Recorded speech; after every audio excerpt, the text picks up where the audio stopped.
नमस्कार। बीएड प्रथम वर्ष से हमारा हिंदी का शिक्षण शास्त्र, जिसके अंतर्गत कि हमने लास्ट में गद्य के विषय क्षेत्र और गद्य शिक्षण का क्या उद्देश्य है, विद्यार्थियों को गद्य शिक्षण क्यों करवाया जाता है, उसके बारे में हम लोग चर्चा कर चुके हैं। आज हम लोग जो गद्य शिक्षण होता है उसके प्रकार, गद्य जो पाठ बनते हैं उनके प्रकारों की बात करेंगे। तो उसके प्रकार के अंतर्गत दो प्रकार होते हैं, द्रुत और गहन प्रकार का गद्य शिक्षण किया जाता है। ये गद्य पाठ होते हैं। तो आइए हम लोग चर्चा करते हैं गद्य पाठ के प्रकार। पहला प्रकार है गहन अध्ययननिष्ठ, गहन अध्ययननिष्ठ पाठ। गद्य का पहला प्रकार है गहन अध्ययननिष्ठ पाठ। गहन अध्ययननिष्ठ पाठ, गहन अध्ययन निष्ठ पाठों में सूक्ष्म अध्ययन की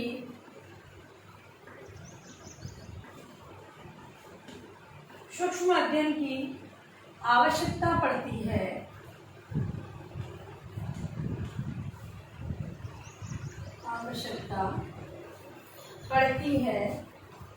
उनका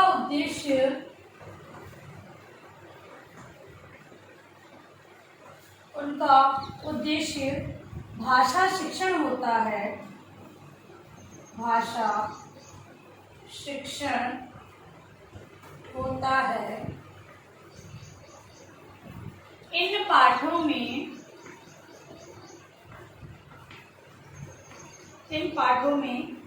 एक एक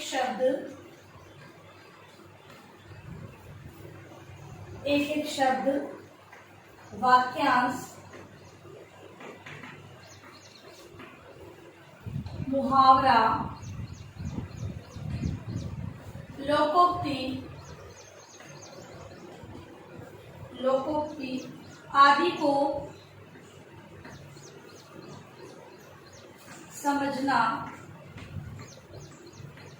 पड़ता है।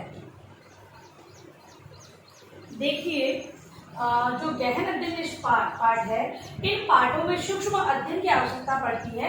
मतलब कि इनको पढ़ने के लिए बारीकियों को जानना बहुत ही आवश्यक होता है। और बारीकियां कौन कौन सी? तो शब्द को ध्यानपूर्वक समझना, उसके अर्थ को ग्रहण करना, वाक्यांश को समझना, अगर कोई मुहावरा है, लोकोक्ति दी गई है तो उसको भी समझना पड़ता है गहन अध्ययन पाठ के अंतर्गत। फिर है शब्दों के अर्थ को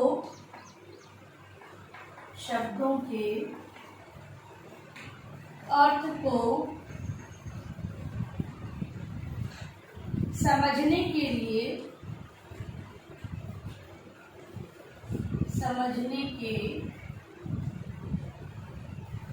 लिए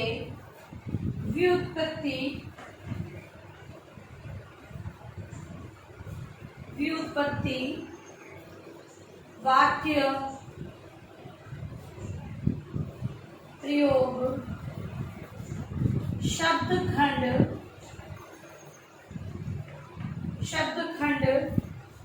अंतरकथा, विलोम,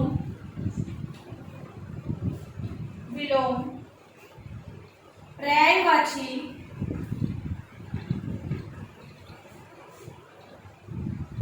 उद्धरण, व्याख्या एवं घटना, आदि का आश्रय लिया जाता है।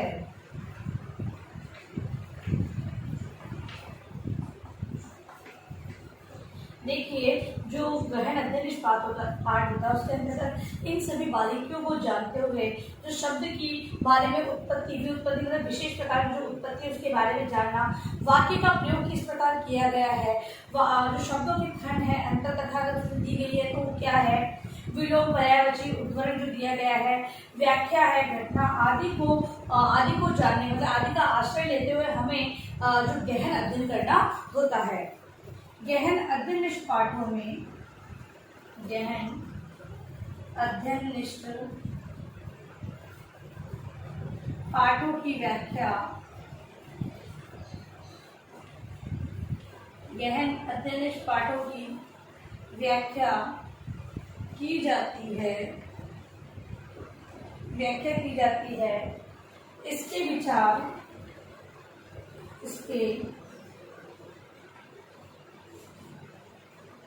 विचारों का विश्लेषण किया जाता है,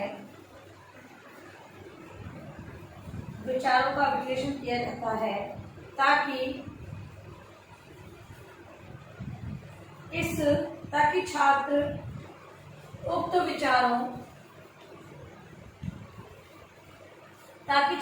विचारों को हृदयंगम कर सके।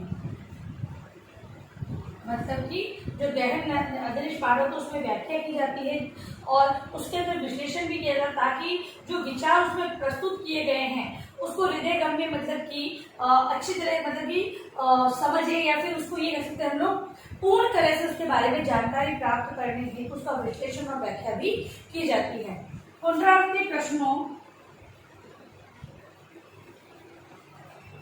पुनरावृत्ति प्रश्नों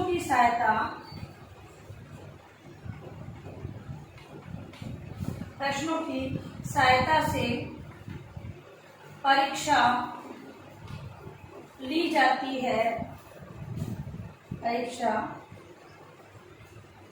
जाती है कि कक्षा के लिए छात्रों ने किस सीमा तक पाठगत विचारों को आत्मसात किया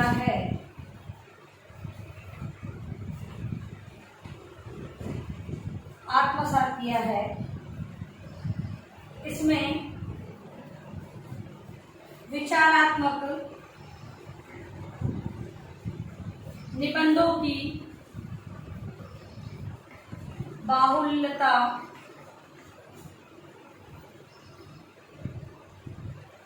होती है।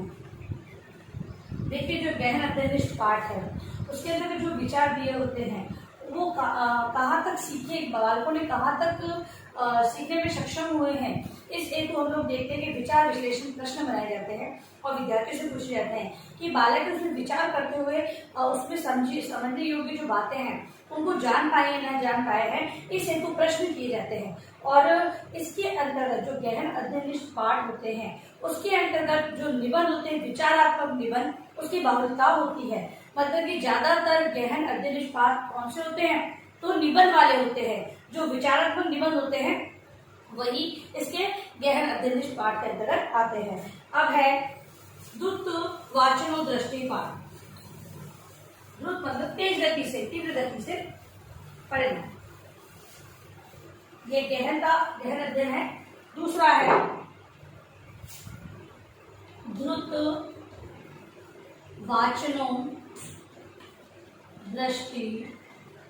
द्रुत वाचनोदृष्टि पाठ।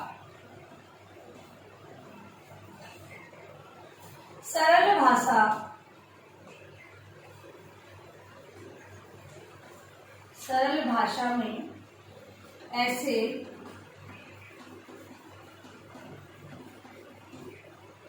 पाठों को द्रुत पाठ कहते हैं।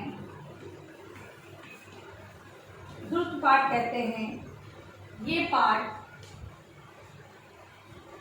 सरल होते हैं, इनकी शब्दावली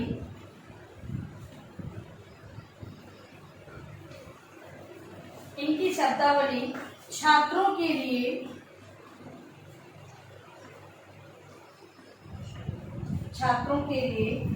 परिचित होती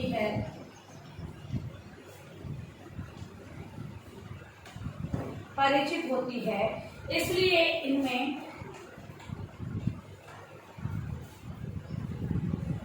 शब्द, इसलिए इनमें शब्द व्याख्या पर कम बल दिया जाता है। देखो, अगर डिफरेंस की बात करें तो वहां पर गहन अध्ययन इसलिए किया जाता है क्योंकि वहां पर विचारात्मक निबंधों की बाहुल्यता होती है। इस हेतु उसे गहन रूप से पढ़ना या अध्ययन करना बहुत ही आवश्यक है। लेकिन इन पाठों की भाषा जो होती है सरल भाषा होती है, और ये पाठ कैसे होते हैं, इनकी शब्दावली भी सरल होती है और छात्र इन शब्दावली से परिचित होते हैं, तो उनकी व्याख्या करने का कोई औचित्य नहीं होता है। इस कारण इस पर व्याख्या पर कम बल दिया जाता है। इनका अध्ययन शीघ्रता से होता है क्योंकि विचारों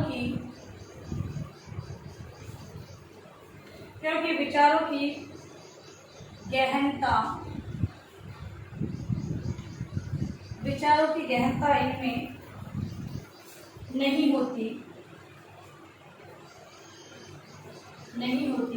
शीघ्र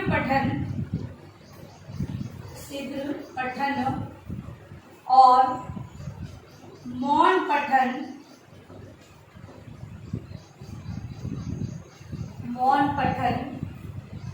उपयोगी होता है।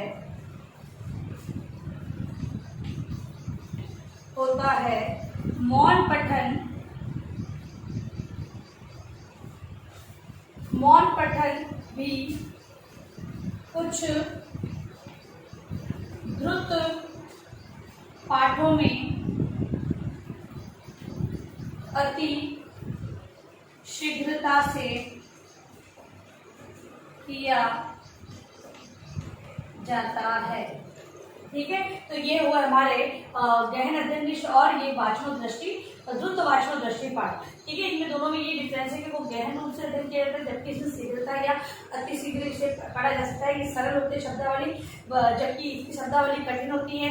इनमें मुहावरों, सभी शब्दों वाक्यांशों के अर्थ को जाना जाता है, क्योंकि जबकि इसकी शब्दावली से बालक परिचित है तो इसकी शब्दावली का अर्थ या व्याख्या करने की कोई आवश्यकता नहीं होती है। देखिए, अपना गृह कार्य प्रश्न आप लोग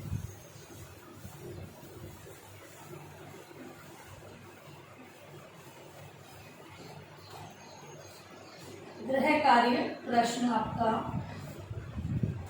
गद्य पाठ के प्रकारों का वर्णन करें। वर्णन करना है आपको गद्य के पाठ जो हमने आज पढ़े हैं उसका वर्णन आपको अपने उत्तर पुस्तिका में होमवर्क के रूप में करना है। और अंत में इस महामारी के दौर में कम से कम आवश्यक कार्य होने पर आपको बाहर निकलते 3 बातों का विशेष ध्यान रखें। मास्क लगाएं, सोशल डिस्टेंस बनाएं और हाथों को बार बार सैनिटाइज करते रहे। सुरक्षित सभी का ध्यान रखें। धन्यवाद।